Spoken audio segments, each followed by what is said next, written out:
I'm delighted to welcome everyone back. We will resume the meeting. I would like to take a moment to welcome our new witnesses. From the C.D. Howe Institute, we have Alexandre Lorrain, the Vice President and Director of Research, who is joining us by video conference. From Generation Squeeze, we have Dr. Paul Kershaw, Policy Professor at the University of British Columbia School of Population Health. From the Montreal Economic Institute, we have Renaud Brossard, the Vice President Communications, as well as Gabrielle Giguère, the Senior Policy Analyst, as well as from the Canadian Shield Institute for Public Policy, Kaylee Thiessen, the Chief Economist, who is also joining us online. I would like to remind participants of the following points. Please wait until I recognize you by name before speaking. For those participating via video conference, click on the microphone icon to activate your mic, and please mute yourself when you are not speaking. For those on Zoom, at the bottom of your screen, you can select the appropriate channel for interpretation, either floor, English, or French. And for those in the room, you can use the earpiece and select the desired channel. Just a reminder to the witnesses that committee members may ask questions in either English or French. If you will need interpretation, please take a moment now to prepare your earpiece and select the listening channel you need in advance in order to take full advantage of the time allotted for questions and answers. A reminder that all comments should be addressed through the chair. All virtual witnesses have conducted a mandatory witness onboarding test. We will now begin with opening statements from our witnesses, and so we will begin with Mr. Lorrain from the C.D. Howe Institute, please. D'accord, merci. Thank you, Madam Chair, committee members. It's a pleasure to take part in your pre-budget consultations.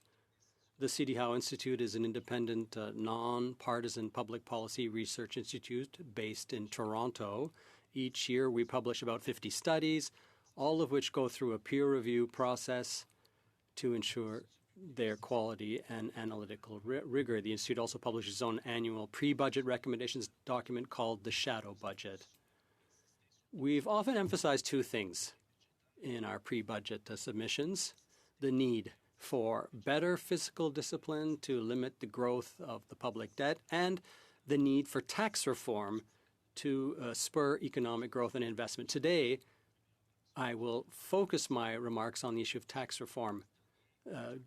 This past March, Jack Mintz, my colleague, Nick DeHeer, and I published a study proposing an ambitious reform of Canada's tax system. The study is titled Big Bang Tax Reform Unleashing Growth in the Canadian Economy, and is available on our website. Since the study is in English, I'll continue in English. It'll be much easier for me. Canada's economic performance over the past 10 years or so has been weak. Business investment is also low. Productive growth is weak. Gross national income per capita is not growing fast enough. And I'm sure you've heard that many times already. Our message in our tax reform study is simple. The country doesn't need another small tax change here and there. What we need is to send a strong message through a major structural tax reform. We rely more on income taxes than any other G7 country. High income taxes reduces incentive to invest, work more, take risks, grow businesses in Canada. I'm sure you've heard that before. High taxes also encourage tax planning instead of productive economic activity. But we are also running large government deficits. So any tax reform needs to be revenue neutral, at least in the short term. So we're not proposing large new deficits. We're proposing a better tax structure for growth. Our proposal has four main parts to be implemented at the same time. I'll go very quickly through the parts. First, lower personal income taxes. We propose reducing income tax rates and reducing the number of tax brackets from 5 to 3. Second, we need to simplify also the personal income tax system. So we propose a new simplified $10,000 credit allowance that would replace most credits and deduction. And this optional allowance would allow a simplified tax return that would fit on a single page. And also, I must say, lower-income households would benefit disproportionately from that allowance. Third, we need a more neutral corporate tax system. So we propose reducing the general corporate income tax rate to 10% while eliminating most special preferences and carve-outs. Another option would be to tax profits only when they are distributed, not when they are reinvested in the business. So two options there. And fourth, we would need to raise less economically harmful taxes to cover the revenue shortfall. So we would raise the GST or introduce a new payroll contribution with an exemption at the lower income level. So our goal is straightforward, to encourage growth in the Canadian economy. Our estimates suggest that our reform would raise Canada's GDP by roughly 2.5%, which would support wage growth and also higher government revenues in the long term. And also our estimate suggests that the reform would be distributionally neutral at the household level. That was an important result for us, so that we don't increase inequality. So in short, if Canada wants stronger growth and higher living standards, small tax tweaks will not be enough. What we need is a real tax reset.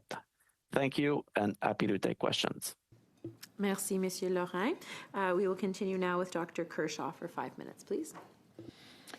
Good afternoon. Thank you, Chair and members, for the invitation.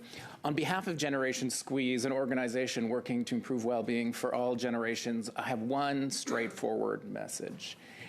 Canada is within reach of the most significant improvements to affordability and income security in decades, and we can do it without raising tax rates or increasing the deficit, but only if Ottawa redirects billions in subsidies currently flowing to retirees with six-figure incomes towards Canadians who have greater financial needs. Here's what we could do. Imagine allocating $5,000 to every one of the 400,000 retirees below the official poverty measure and virtually eliminating seniors' poverty. We can do that. We could, for 1 million young people struggling to afford housing, give an annual $3,000 subsidy. We could say to 1 million post-secondary students facing a $1,200 hit to the Canada Student Grant and say, we won't make that cut. We could add another 100,000 childcare spaces subsidized at $10 a day and meet Ottawa's target of 250,000. And we could go and invest substantially to reduce youth unemployment, say turning the Youth Climate Corps from a pilot of 1,000 into something that's supporting tens and tens of thousands to give young people leadership and job training and make our communities more resilient. We could do all of that by modernizing Canada's largest income security program, Old Age Security. According to the Spring Economic Update, in 2024, we were spending $80 billion on old age security. By the end of the decade, it will reach 109. It absorbs more new public spending than any other program in the federal budget by a whopping order of magnitude, and a surprising 16% of it goes toward retirees who already have six figures. A subsidy that for those couples often exceeds $18,000. And by 2030, the share of that funding alone will reach $17.5 billion, even after taking account of the current clawback rules. Now, that $17 billion is big. It's more than twice what we really are doing for $10 a day childcare. It's 10 times the amount of money put into making homes more affordable in the recent Spring Economic Update. It dwarfs all spending on grocery supports, trades training, and clean growth combined. And remember, this is just the portion of OAS going to financially secure retirees with six-figure household incomes. At a time when Ottawa projects deficits of about $50 billion annually for years to come, this $17 billion can no longer be justified as the best use of public dollars. So it's time to trim. It's time to trim OAS benefits, but only for retirees with household incomes above $100,000, reducing their subsidies by, on average, about $3,000 after taxes. Now, this change would protect OAS or improve it for 80% of retirees, while reducing subsidies for simply the top 20% who now receive OAS. Very importantly, it would not cut OAS spending. We're only proposing to slow its growth. Rather than have it reach $109 billion by the end of the decade, we're talking about it reaching more like $100 billion. And that $9 billion savings is enough to pay to eliminate seniors' poverty, improve rental affordability, help students, and all of the other things that I summarized a moment ago, and do so all at once. Canadians are ready for this change. Polling consistently shows that 3/4 of Canadians, including 3/4 of retirees, support it. And Canada cannot build a resilient economy while we are allocating $17 billion in subsidies that flowed to those who have more financial security, even as poor seniors and younger Canadians struggle to afford the basics. So for that reason, we are calling on Ottawa to modernize old age security in Budget 2026 this fall to unlock the largest improvements to affordability and income security in decades, and do so to benefit young and old alike. Thank you. I look forward to your questions. Great, thank you, Dr. Kershaw. On va continuer maintenant.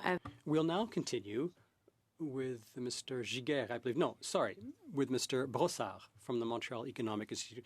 A good day to all. I'd like to thank you for today's invitation. My colleague Gabrielle Giguère and I are very pleased to be here to take part in the pre-budget consultations. We have two observations directly tied to budgetary policy. First, the unsustainable trajectory of our public finances, and second, the decline of Canadian entrepreneurship, particularly over the past decade. The chronic deficits of recent years have taken a toll on our public interest. Interest charges on the debt have grown from roughly $25 billion a decade ago to a little under $60 billion in the budget projected for this year. That growth flows from two factors: rising interest rates and, of course, the growth of the debt on which the interest is charged. Unfortunately, all signs point to the deficits driving the situation persisting. Earlier this year, our researchers modeled the trajectory the Canadian budget would take over the coming decade. The findings are alarming. If nothing changes, the federal deficit will grow to reach $117 billion by 2035, or roughly double the deficit expected this year. Interest payments on the debt will surpass $90 billion, and the debt will reach $2.4 trillion, pointing to another $900 billion in new debt over the coming decade. A clear sign that the current deficits are neither temporary nor under control. And in English for the benefit of the room, if nothing changes, the federal deficit will grow to reach $117 billion by 2035, or roughly double what it is expected to be this year. Interest payments will surpass $90 billion, and the debt will reach $2.4 trillion, meaning Canadians can expect their federal government to pile on another $900 billion in new debt over the coming decade. This is a clear sign that current deficits are neither temporary nor under control. Afin de ramener la croissance des dépenses sous celle des revenus et de retrouver l'équilibre budgétaire. To bring spending growth back below revenue growth and return to a balanced budget within a reasonable horizon, we recommend the government adopt a far more ambitious spending reduction plan than what has been put forward. Concretely, that could mean an extended hiring freeze, the systematic use of natural attrition, a review of the mandates of departments, agencies, and programs, and a greater reliance on the efficiency gains made possible by new technologies. The point here is to draw a contrast with the unbridled expansion of the Canadian public service that has taken place over the past decade. While this expansion of the state has had an effect on government spending, it's also important to recognize the effects it has had on our entrepreneurial sector. This kind of expansion generally brings with it more regulation and heavier tax burden, two factors with a documented harmful effect on entrepreneurship. The other harmful effect of this expansion of the state lies in the area of human resources. This is something that's rarely talked about, but it deserves to be addressed. When the government grows quickly, it enters into direct competition with the private sector to recruit skilled workers. Analysts, managers, specialized professionals, technology experts. All of this talent also makes up the potential pool of tomorrow's entrepreneurs. When an economy steers a growing share of its human capital toward public administration rather than to private investment and business creation, there are long-term consequences for its capacity to innovate. In 2015, Canada had 803,000 self-employed workers with paid employees. Last year, the number had fallen to 716,000. That's a drop of just over 10% in the absolute number of entrepreneurs, even as the population grew by more than 15% over the same period. While this massive hiring of public servants over the last decade has had its impact, it isn't the only cause of this entrepreneurial decline. The piling on of regulation has made starting a business more complex. The announced increases to the capital gains tax and the changes to small business taxation have helped create an environment that is hostile to entrepreneurship. And the addition of a new top personal income tax bracket in 2016 has made it harder to assemble the capital needed to go into business.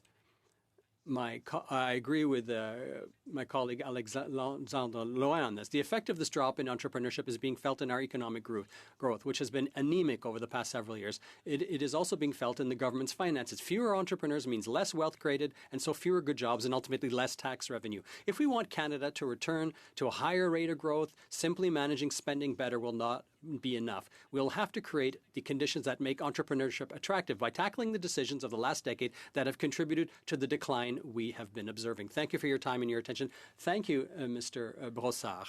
Last witness for this panel, Ms. Thiessen from the Canadian Shield Institute. You have 5 minutes, please. Wonderful. Thank you very much, Chair Gould, Vice Chairs Hallen and Guérin, members of the House of Commons Standing Committee on Finance. Really thank you for the opportunity to present to you today. I'm here representing the Canadian Shield Institute for Public Policy. We're a new organization devoted to policy ideas that strengthen Canada's economic prosperity and sovereignty. We pay very close attention to what we call sovereignty beats. So here's a fun one. Between 2016 and 2024, Canada's budgets used the word sovereignty an average of 3 times per year. Last fall, when Finance Minister Champagne tabled his budget in the House of Commons, the document mentioned sovereignty 57 times, a 19-fold increase. We're going to have to wait a few months to find out what the number is in 2026, but it's a safe bet that the federal government will still be working to bolster Canada's sovereignty in a very volatile world.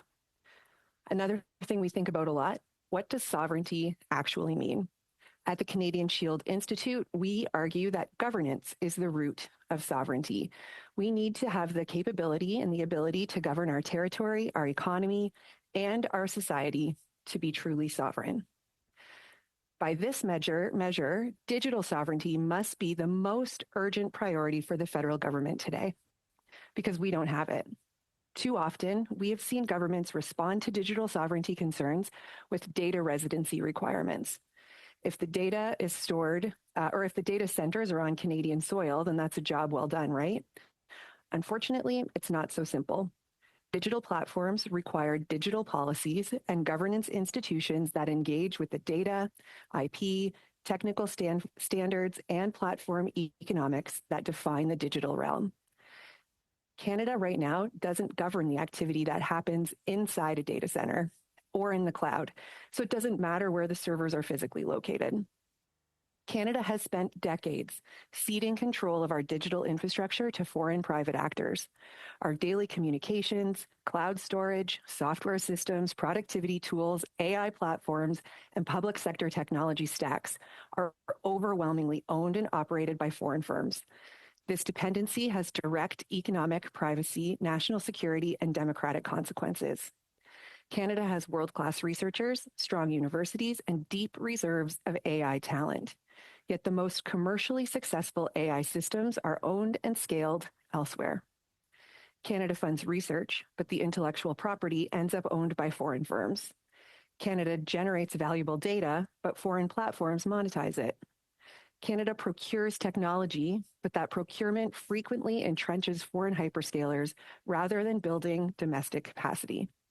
In fact, we often count wholly owned foreign subsidiaries as being Canadian firms. This is a profound fiscal and economic strategy failure. Existing and future public expenditures must build Canadian-owned capacity, or we will compound the problem we're seeing today. In the Canadian Shield Institute's written submission, you'll find detailed policy recommendations for how Canada can better govern the digital economy. And through clear governance, we believe we can capture the value of our own innovations. We also explore these ideas in even more detail through our ongoing policy series, The Foundations of Digital Sovereignty. In brief, we recommend that the Government of Canada act on 6 priorities. Establish a whole-of-government digital sovereignty strategy, create a national data trust, modernize federal privacy and data legislation, establish an innovation asset bank, create a strategic sovereign compute entity, and build a strategic standards agenda. The common denominator among these recommendations is governance. In order to meaningfully engage with the digital economy, in order to drive prosperity and productivity growth, we need to govern how Canadians engage with the digital realm and how the digital realm engages Canadians. This ethos must be suffused in our national institutions, in our trade agreements, and our approach to governance systems like technical standards. Digital sovereignty cannot be an afterthought. We're long past the point where technology was just one sector of the economy. Tomorrow, from coast to coast to coast, when Canadians get up and go to work, their job is going to involve a screen. Whether you're a plumber, a farmer, a banker, a childcare worker, a musician, or even a member of parliament, your job today involves using software systems, databases, and other digital technology tools. If Canada is content to let the digital realm be governed by foreign hyperscaler companies or by other governments around the world, we will all be the poorer for it.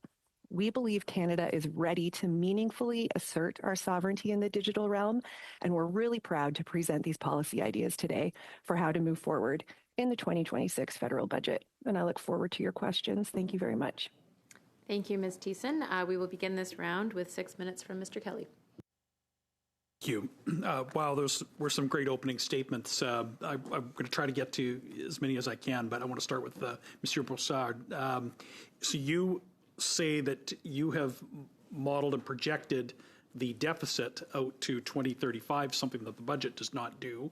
And I've questioned the minister many times about the trajectory that we're on. So could you, with some of the time now, elaborate a little bit? You say 117 billion by 2035, over 90 billion in debt service cost.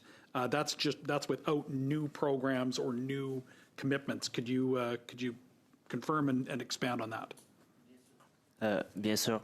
En fait, ce qu'on a vu dans... Yes, of course. What we did in this study that was done with one of our associates, we modeled based on the budget that was tabled in November 25. We looked at the nominal GDP rate, which was set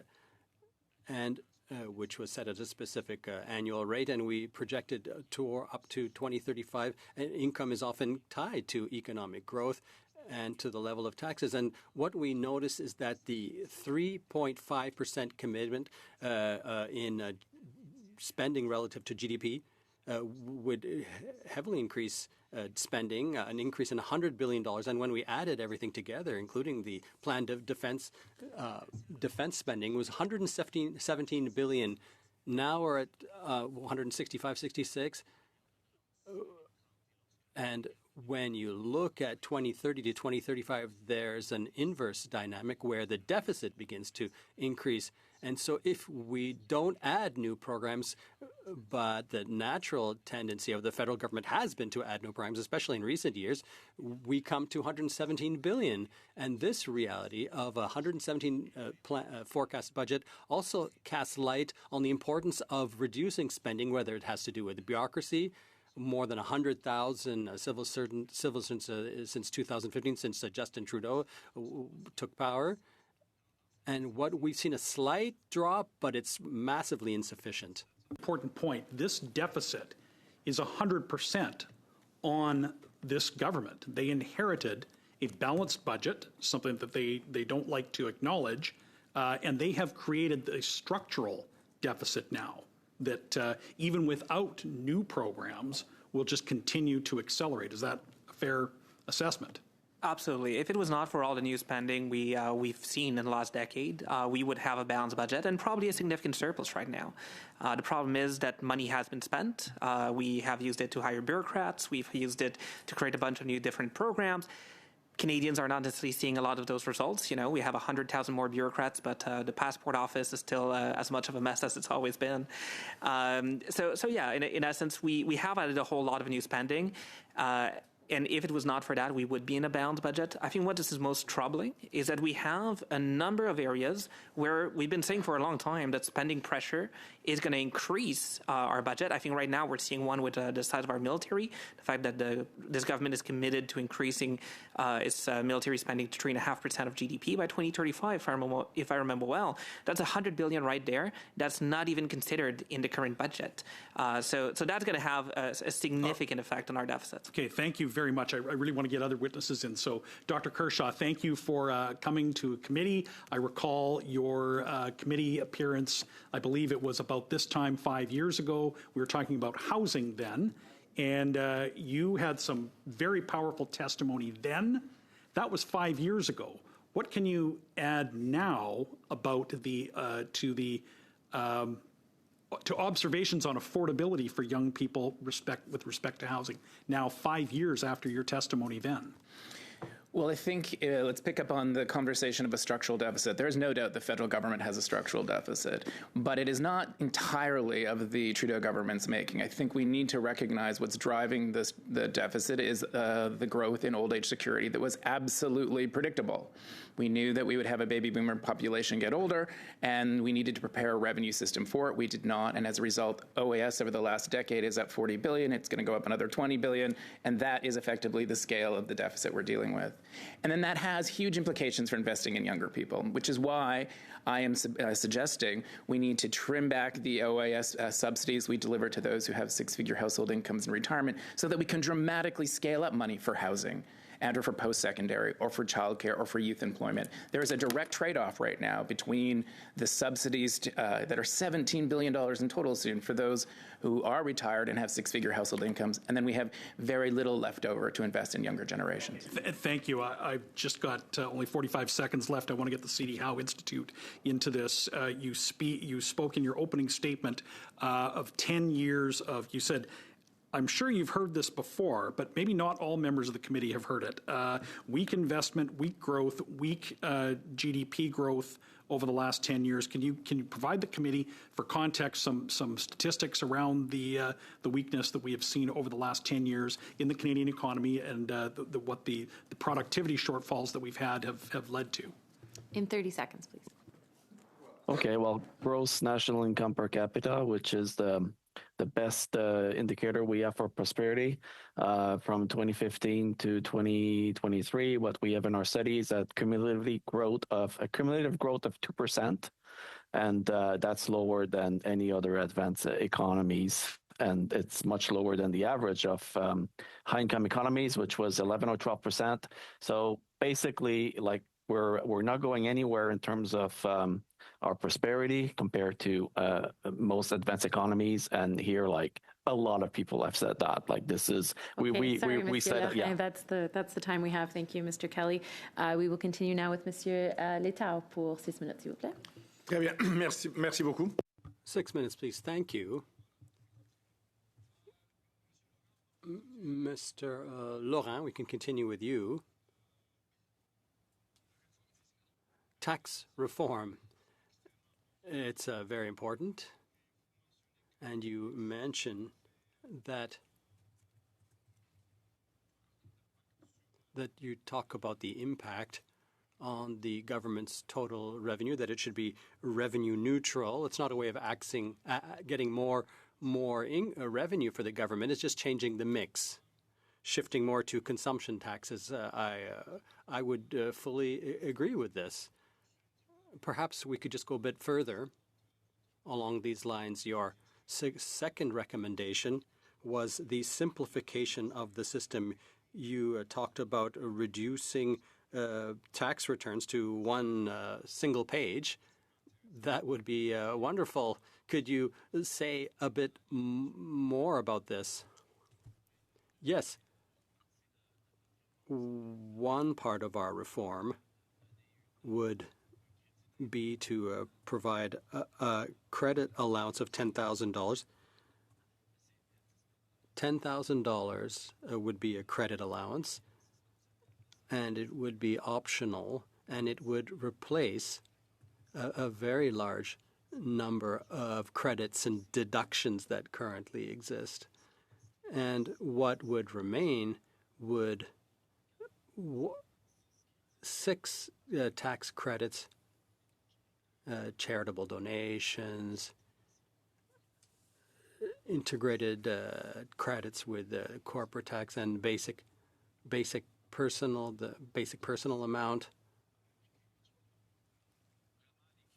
And so these only the credits, base credits, like for example RSSP deductions, would remain, but everything else would be replaced by this $10,000 optional credit allowance.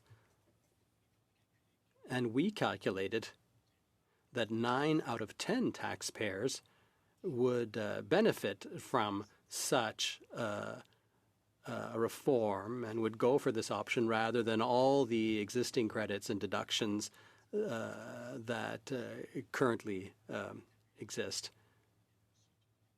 And when it comes to low-income households, of course, they would benefit even more from this $10,000 credit allowance, because when someone's income is lower, what we often see is that they're less able to take advantage of the existing credits and deductions. Thank you. For when it comes to the increase of the GST, what are you suggesting? 1%, 1 point, 2 points? Much more. This new credit allowance, $10,000 that would replace a lot of other credits, would cut a lot, $14 billion in our calculations, because there are many low-income households which would take advantage of it, and it would be necessary. You can't just reduce taxes for the wealthiest without doing something for lower-income households. So that would be a requirement, but that would be associated with significant cost. And so when it comes to the GST, we feel it should increase by 2.8 points. Another possibility is a 3.2 payroll contribution tax, which would be more proportional because you can exempt the first $15,000 earned. So there's a proportionality to such a measure, and it would be implemented broadly and more and on wealthier and on the wealthier sectors of the population. But could this also have a bad impact, a negative repercussion on hiring? Could this discourage companies from hiring? It might attract investment, but so the studies we looked at, the empirical studies in Canada and elsewhere in the world,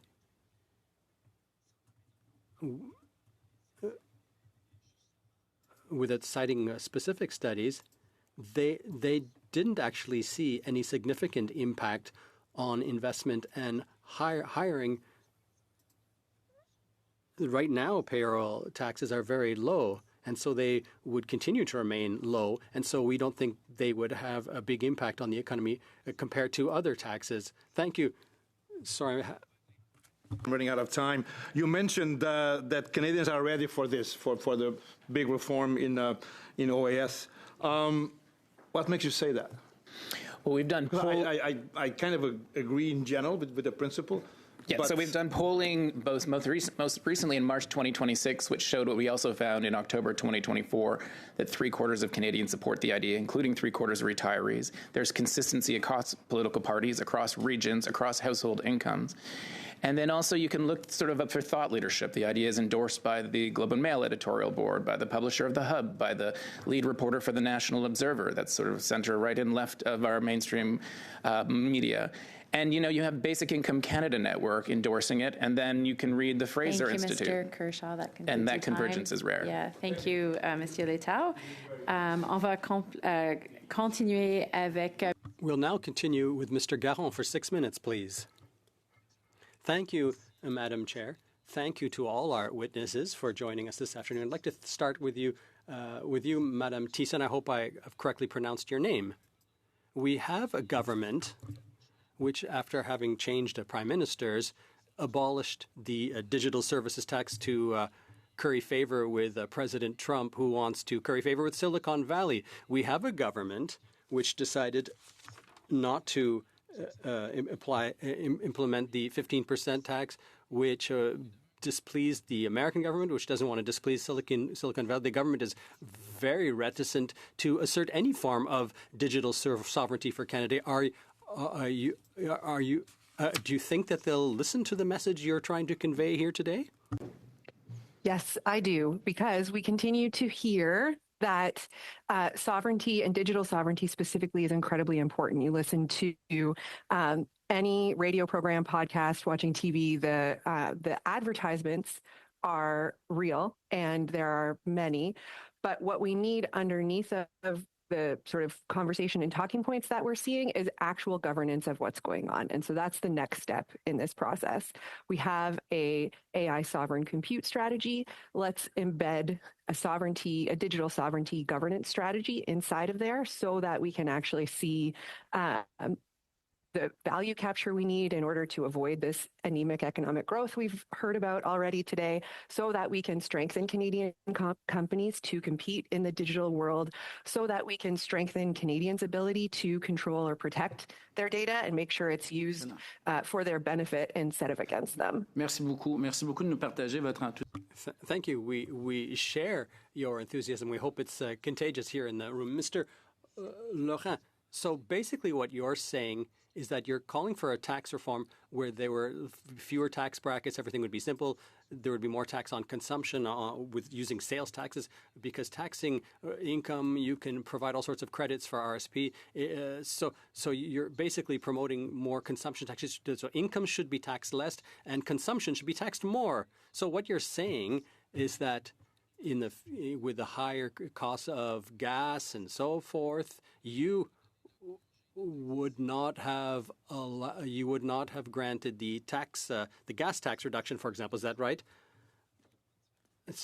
I would say it's a slightly different question.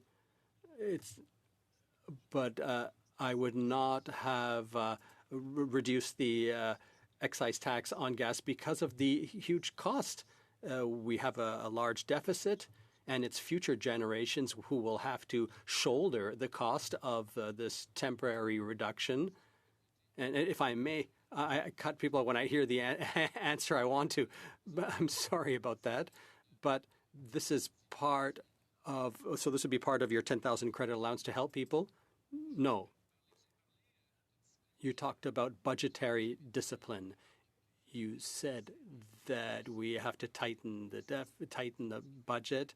We maybe didn't need a zero deficit, but we have to lower it. If Canada had to face a pandemic of the sort we faced under COVID-19 and 2020, would we have the financial wherewithal to face such a pandemic without plunging ourselves into a crisis? If we're reaching the limit where another major crisis, such as COVID, would indeed have disastrous consequences. We would heavily increase debt, payment of on interest payments, and the credit rating agencies and others would definitely not be happy.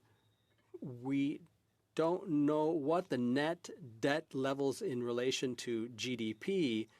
What's the sort of the cliff? What would lead us to a new crisis? We don't know what that number, what that level is. But you're basically saying that we're vulnerable. You can guess I have another question. I agree with what you said. You should say that taxes should only be corporate profits should only be taxed when they're distributed and not when they're reinvested. There would not be taxes immediately on profits if they're reinvested. What are your proposals for tax evasion, transfer pricing, how multinationals are able to avoid taxes? They can use tax havens or where tax rates are much lower. In your studies, in your documents, what are your specific proposals so that these multinationals are properly taxed and aren't avoiding paying their taxes? Okay. First, it's true that for the second option, that is to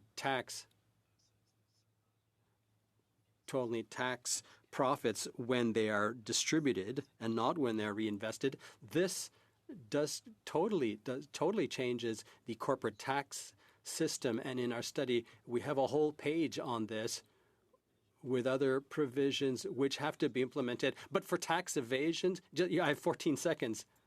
Tax evasion, well, if you reduce tax rates, there'll be less tax evasion. If we reduce them anymore, there won't be any taxes. Thanks to both of you. That's always an interesting debate. We'll continue with you for 5 minutes, please. Thank you, Madam Chair. My questions will be directed to the C.D. Howe Institute. Mr. Lauren, in your recent paper, you wrote about the government's sovereign wealth fund, and you concluded with this new sovereign wealth fund will not resolve Canada's investment challenges on its own. Could you expand on that? What exactly do you mean by this? The sovereign wealth fund, like we don't know a lot of the details right now anyway, but what I meant is what I presented today. Basically, like what we need is something that is much more aggressive, a reform that signal a change that is much more important than just a $25 billion or more sovereign wealth fund that is more money borrowed anyway. Being reinvested. There's all sorts of ways the government already do that. So we don't know yet how that sovereign wealth fund would be different from what is already done, but I presume it will be. We'll know when we know it. But it's not a lot. Like it's like when we calculate the investment impact of our reform, it's much greater than $25 billion, obviously, right? It's enormous. And that's because of the size of the Kenyan economy and the size of investments already, private investments already in the economy. So we need the point that you're like that last sentence that you just read is the point is that we need a big bang reform. We need a big bang in this country, much more than just the government is going to invest in those projects that he will be choosing of these amounts, et cetera, et cetera. It's okay, it helps, but it's not nearly enough. And you also note in your piece, of course, that it isn't the lack of capital availability that's the issue with the poor investment in Canada, that it's actually the regulatory regime that is blocking development. Can you speak more specifically about this? Well, one of the reasons we have the Major Projects Office, it's because there's a lot of regulatory hurdles to major projects in Canada, right? Like we want to speed them up. The fact that there's red tape and a lot of regulatory issues within the private sector for blocking private sector investment is not new.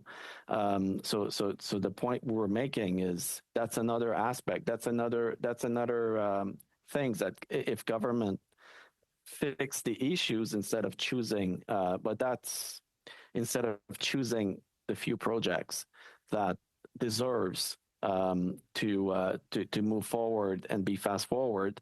It's good that the government's doing this, but if we would go forward even farther and concentrate on the source of the problem, we would have even more investments, right? Like that's the point here. Like this sovereign wealth fund is one initiative, but it's small in comparison to the challenge that we're facing.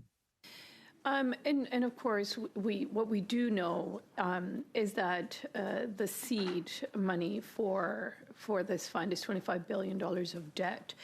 Are you aware of any other country that has set up a wealth fund through debt? To be honest, I haven't researched substantially what other countries sovereign wealth fund, or you could label them differently as well. It's possible that other countries have done it, but I don't know. Some very high-level research that I did, the only country that I found was actually, in fact, China. But what is typically the source of funds then for sovereign wealth funds based on what your research has told you so far? The one that we know and that are popular are the sovereign wealth funds from oil producing nations, including Norway. It's there's also some kind of sovereign wealth fund in the province of Quebec where the dividends from Hydro-Quebec are reinvested in the generations fund. That's another type of sovereign wealth fund where there's a dedicated revenue source, and the Quebec government has recorded surpluses many years during the time that it has the generation fund. So we can't say that everything is all of these investments were from a situation of deficit. They were not in many years. So, and that's Thank another you. example. Thank you, Mr. Lorrain. Thanks, Ms. Kobina. We'll continue now with Mr. McDonald for 5 minutes. Thank you, Madam Chair. I'll start with Mr. Laurent with the C.D. Howe Institute. You spoke a lot about major tax reform right away. I was wondering, how do you feel, what are our biggest challenges in Canada to our long-term economic competitiveness? Like, is tax reform the first thing we have to do, or is there other issues we have to address? Well, there's certainly other things we have to address. But when I do my own research, personally, I concentrate on fiscal and tax policies, and it's something that I have read repeatedly, and something that I became convinced of is that we do need a more competitive tax system in Canada. We are a little bit off base, like I said, with respect to the amount of revenues as a proportion of our economy that we collect from income taxes, corporate and personal. Other advanced economies, most of them, especially even the European one, do collect less. It's just something that has happened, and I believe some things that we would benefit greatly from changing. It doesn't mean necessarily collecting less revenues. It's just changing the structure of the tax system. And that's something that I hear repeatedly that needs to be done. And I don't know if that's our greatest factor hurting our competitiveness, but I know it's a major one. You might have been going to answer productivity, and so that leads into the next question. So to offset productivity and the low rates of productivity in Canada, we put in the super tax deduction, and it's generally aligned with manufacturing, incentive for more manufacturing.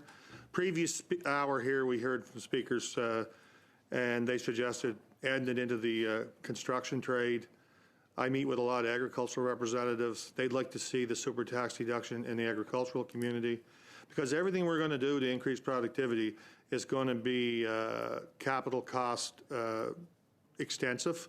And to offset that, we have to have some type of tax credit in place so individuals and businesses will invest. Can you comment on that? Well, private capital investment per worker is lower in the United States and Canada. It's been the case for many years, and it's also now lower than the average of the OECD. So we lack investment. The accelerated depreciation that have been introduced. You're right, they're for manufacturing and equipment, and so mostly the manufacturing sector benefit from that, but it does leave out a lot of other sectors. So the tax system is not. For example, if you look at our study, the marginal effective tax rate on new investments in the manufacturing sector is negative with the super deduction, meaning that on that return on the investment from an investment in manufacturing, there's practically no tax, or it's negative. But other sectors like construction is 20%. Same for transportation is higher, wholesale trade is higher, retail trade is higher, services is higher. Okay, I'm going to jump in because I have to get another question in if I can. Thank you for your answer. On the old age security for seniors. Your 100,000 may seem like a high number, but I don't think it is. Is it a flat rate for Canada? Did you do any comparisons where living costs are higher, electricity rates, price of a liter of gasoline? I'm looking at Atlantic Canada because I represent Atlantic Canada, and we have a higher proportion of seniors that retire in Atlantic Canada. Maybe they put their productive years somewhere else in the country, but then we have to deal with that. So did you do any analysis that way? A very, very brief response, sorry. 20 seconds. Yeah. Canada, but so it is for the Canada Child Benefit, and I would ask you, how do we justify phasing out the CCB at 81,000 of household income when we wait to 185,000 for retirees, regardless of where they live in the country? Great, thank you very much. Et on va conclure cette heure avec M. Garand pour 2 minutes et demie. Merci. Chat, je comprends votre proposition, et là, j'ai pas beaucoup de temps. I don't have a lot of time. I just wanted to question you about a specific principle under the current rules, OAS. They knew about the current rules when they were preparing for their retirement. So do you feel that if you change this immediately for people who are retired, now that it's a kind of injustice, given that they factored the current rules in during all their productive years? Just on that principle, what's your view? Well, clearly the polling, including Quebec, doesn't support that idea, that people are supportive, including retirees, being open to making a change. So I don't think that that principle should get in the way. OK. Messieurs de l'IADM, j'aimerais vous parler du Fonds souverain.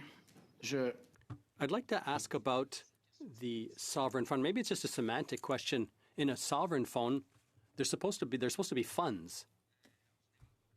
Yes. That's budget surpluses that go into these funds. It's revenue streams, specific revenue streams that go into these sovereign funds. And here it's just borrowing. It's just increasing debt. So it's a kind of a fundless fund. Mr. Laurent, just to wrap up with you, when you speak with economists or with academics and people in the business milieu where you're very present, up until the announcement of this sovereign fund, was there anyone who came to you and said, oh, this is what we need? We need a sovereign fund. We need a sovereign fund funded by debt. Is this a kind of demand that's out there among academics, business people? Where did this even come from? Could you submit a list of people who have actually requested the creation of such a fund based on debt? I don't have a list as such. Is that because the list doesn't exist? No, there are investors. No, I can't. Institutional investors in pension funds. It's something. They first of all asked for projects to invest in. That's the first thing they've requested. And now that there are projects, if the government is participating alongside them in these projects, that lowers risk for them. That makes these projects more attractive, less risk, more profitable, less risky. Thank you, Mr. Laurent. We have to wrap up. Thank you, Mr. Garand, as well. I'd now like to thank all our witnesses for this hour. And dear colleagues, we'll just suspend before moving on to the next panel. We'll come back at exactly 5:50 p.m. Thanks, everyone.